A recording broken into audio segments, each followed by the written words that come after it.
I must admit that I'm somehow losing confidence in myself as well, even though I've always fared reasonably well in exams. Well, good for you! I don't care about any of this!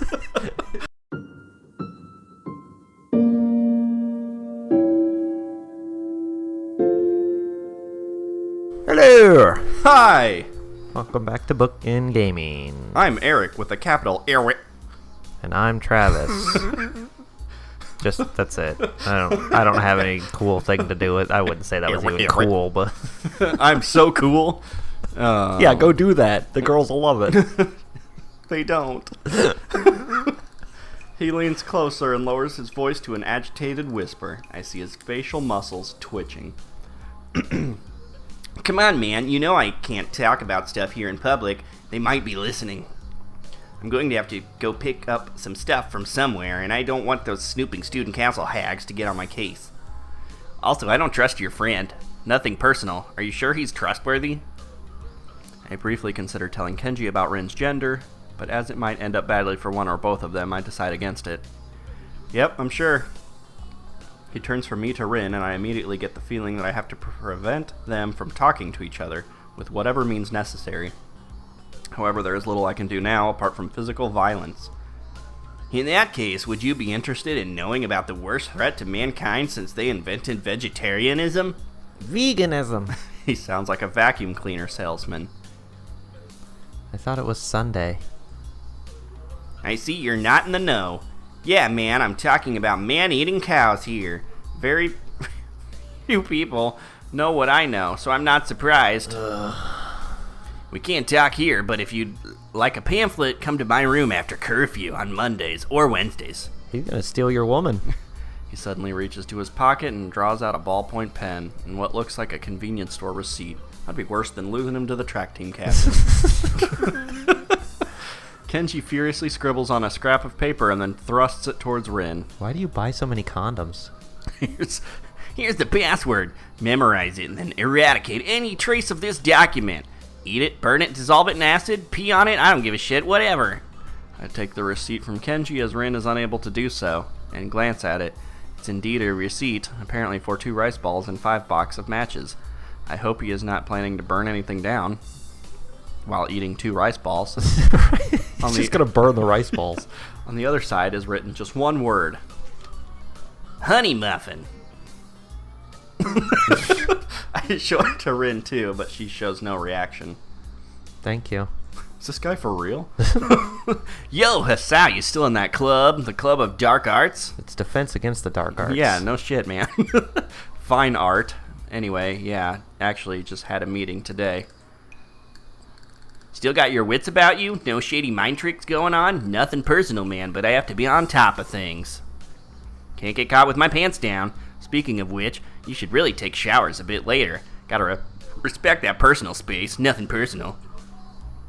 Kenji looks around as if he heard something and then straightens his jacket. Well, he wasn't there the last time you showered. No. Or was he? Maybe? Okay. I gotta scoot now before it gets too late. Later, dudes. Good luck. Kenji takes off rapidly towards the main gate. Rin looks after him, frowning.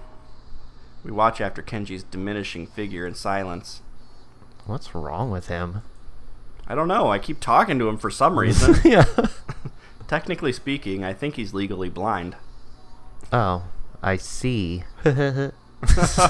Ah! She's a jokester. You should be on that Steinfeld show.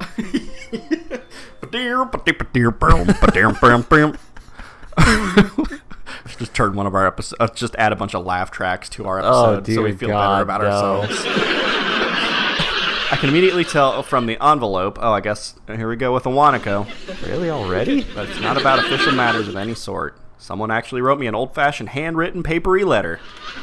Who bothers doing something like this in this day and age? God. Yet, as unlikely as the prospect of receiving one sounds, there's definitely a letter lying on my desk. There it is. The classes for the day are over. Still feeling pretty full from the big lunch that I had unexpectedly eaten at the cafeteria. I returned to my dorm. He went, got lunch, sat down, ate it, then went, whoa, what did I just do? Yeah.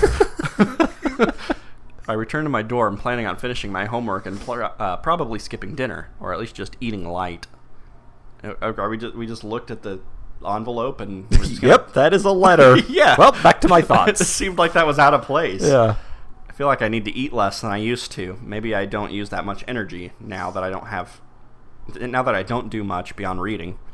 However, the letter on my desk has naturally caught my interest. Here we go. Okay. It's the first piece of mail I've received here at Iwanako, so it'd feel special even if it wasn't something as rare as a handwritten letter. What causes me even more trepidation is the name of the sender, written neatly on the back of the envelope. Satan! I have no idea why she would write to me. I haven't been in contact with anyone from my old school since I transferred, and Iwanako is the last person I'd expect to want to write me a letter. The last time I saw Iwanako was terribly awkward, embarrassingly so. She came to my hospital room, peeled me an apple out of courtesy, and then we practically sat in silence for half an hour. She said goodbye and didn't look at me in the eye when she closed the door. It might have been a natural end to the series of visits that were probably pretty painful for both of us. Every time she visited me in the hospital, I wanted to talk to her, but something stopped me every time. Every time that I didn't speak made the next time even harder. Iwanako always had this aura of fragility around her, as if she'd shatter into pieces at the slightest disturbance. Initially, I think it might have been that delicacy that attracted me to her. But after what happened back then, it felt as if she really had shattered. I mean, you're the one with the fragility. She said she loved you and you had a heart attack. Yeah. Loser. She looked so sad that I didn't want to say anything that might upset her. I never could figure out the right words to say. I told her that it wasn't her fault. She nodded, and I really think she understood that if it hadn't been that, then sooner or later something else would have made my heart give out. Well, yeah, probably. It wasn't. I highly doubt it was just her. Yeah. Yet she looked so hopelessly sad every time she opened that door and entered my room. I don't know. It could have just been her. There's that story of there's two people that, like, in Japan that got married and, like, were too nervous to have sex with each other. Like, they were both so shy, and then they finally had sex with each other and both died of heart attacks because they were so nervous. Well, that's a good way to go, I guess. Yeah, like, that's ridiculous to be that shy. So I never managed to say the things I wanted to say. In the end, that might have hurt her even more. Carefully, I open the envelope and draw out the folded letter from within. No nudie pics? Come on. Here we go. That was you. Was it? I don't remember what voice I used for her. There's only so many girl voices I have. I think it was you. Yeah, I think it was soft and sexy. Dear Hisao, how are you? Yeah, that's not sexy, but whatever. I hope you are I got well. a quarter chub. And, oh, well, thanks. I'm kind of flattered. Let's just move past that. All right. I hope you are well and happy at your new school. Everyone here misses you. Almost all of our second-year class got put together in Class 3-1 for the final year. We already read this, but I'm going to read it again. Too. So we are pretty comfortable right from the beginning of the year. Yeah, it doesn't change. I'm sure you would have been assigned to this class as well. Do you want us? Well, we can try to hit skip. Nah, it's fine. The mood among the third years seems to be very anxious about the final exams, even though they are so far away. The teachers are badgering us about it all the time. Even old Mr.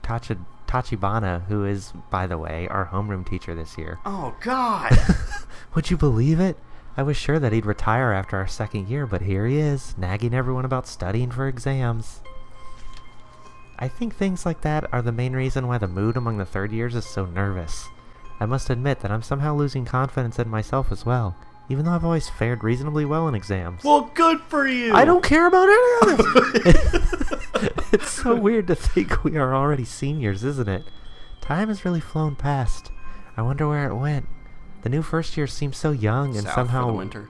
really innocent. I keep wondering if I was like them in my first year. I've been feeling nostalgic like this for the whole first trimester. Yeah, because we joked. You're pregnant! Yeah. I was going to make that joke, and I'm like, I think I've already made it. There are other things I want to say. I'm writing to you because I felt that there are things I should have said after the incident back in winter. I really regret that I wasn't able to say them in person, and I have no excuse for it. Like, oh shit, should I call an ambulance? You just have a heart attack and she just stands there. Yeah. And, fine, I guess I'll do it. She realizes she's developed magic powers and she's killed you. The truth is, the times when I visited you at the hospital made me worried about you. I'm not talking about your health. You seem to become more distant and disheartened. It was natural after something like that happened, I'm sure. Get on my phone. Okay, but somehow I got the feeling that you had given up something back then. Happiness, maybe? I wanted to somehow express my feelings, but the right words didn't come to me. I couldn't say anything to comfort you. I am really sorry for not being able to support you when it mattered the most, even though I like you so much. At least now, finally, I can be more honest. Iwanako route. If I could... If I could go back to those quiet days in February and March, I'd tell you not to give up on yourself. That's what I would say. Maybe you wouldn't have drifted so far away if I had just said something. I hope you'd manage to get back on your feet on your own. So far away. Now that the distance between us is also physical, it also feels more final, somehow. I wonder if we will meet bored. again. Perhaps it's for the best if we don't. Welcome to my world! Yeah, right. We just Still, switched. if you would like to correspond with me, by all means write me back. I'd very much like to hear about your new school and how you're doing. I wish you all the best. Sincerely, Iwanako. XOXO. No, I'm not really bored, but Yeah. after finishing reading the letter, I fold it like it was and place it on my desk. I don't know what to think of this. I feel empty and confoozled. Why now, after all this time? Just yesterday, I decided that I can't let myself stay like this. I try to get on top of my own life. Reading this letter just reminds me of what could have been. Of course, I wish that I didn't have to be here. I'd want to be in the same class with Iwanako again. Maybe we would talk every day now and go on dates and stuff. My life didn't go like that. I didn't really need to be reminded of this. Iwanako needed to write this letter for her own sake, and I'm glad for her that she could, but it would have been better if I hadn't read it. Of course she is right. I thought of the same thing yesterday. I had fallen into a pit of depression, and now I have to try to climb out. I rip out a page from my notebook, and after a moment of thinking how to frame my words, write a short reply to Iwanako. No. Tits or GTFO? I find it difficult to be really honest to her. I showed you my disability. Please respond. At least I try to appear somewhat convincing. Oh, Jesus. That caught me off guard. I'm crying now. I don't write her about Yamaku at all.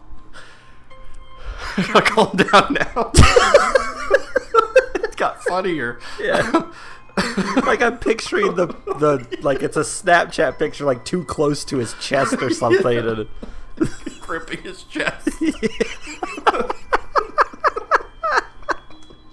oh my god. It's like that stock image of the old man gripping his heart, but it's him. Okay. Whew. I think I'm okay. I doubt she will write me again, but I don't feel at all sad about it. I fold my own letter to her. I'm still laughing. And as I have no envelope, set it next to Iwanako's. I'll mail it to her later. Then I lie back down on my bed, looking at the monotone gray ceiling. Looks yellow. It does. Maybe the ceiling's gray. That's weird. A bird sings outside of my window, and a sudden gust of wind flutters my curtains and blows it off the tree branch. The summer's afternoon feels still, as if time had stopped for a brief moment. I think about all the things I've lost and will never regain. Sleep! Okay, I need a drink. Oh my god. Whew. What's gonna happen today? Well, clouds! Nope. You're Thus gonna take the more. languid Yeah. days of the mid-June pass by. I mail my letter to Iwanako and receive no reply. Stupid bitch. Well, it's not instant. Having decided to ditch the old me, I start observing my fellow students even closer than I did before, hoping to understand how other people cope with their own issues. I start seeing things I didn't before, and it makes me wonder if I've been wrong twice. Impossible. Superficially, everyone is abnormal, yet so strikingly normal that it shocked me at first. I admired the way my new schoolmates turned my prejudices around just like that, simply by being themselves. Now that I've gotten used to it, I began noticing other kinds of tones in the people surrounding me every day. There is this soft, numb sadness all around me. Man, this route's depressing. Right? I can see the effort everyone has to make just to get through the day, and how it weighs on their shoulders, like it weighs on mine. Even the brightest smile is just slightly subdued, every outburst of annoyance just slightly dampened. It's subtle, but it's definitely there. Way to bring us down. God. Yeah, we were just laughing so hard. Sad Now now. it's like, I'm sad and numb. I was crying from laughing, now I'm just crying.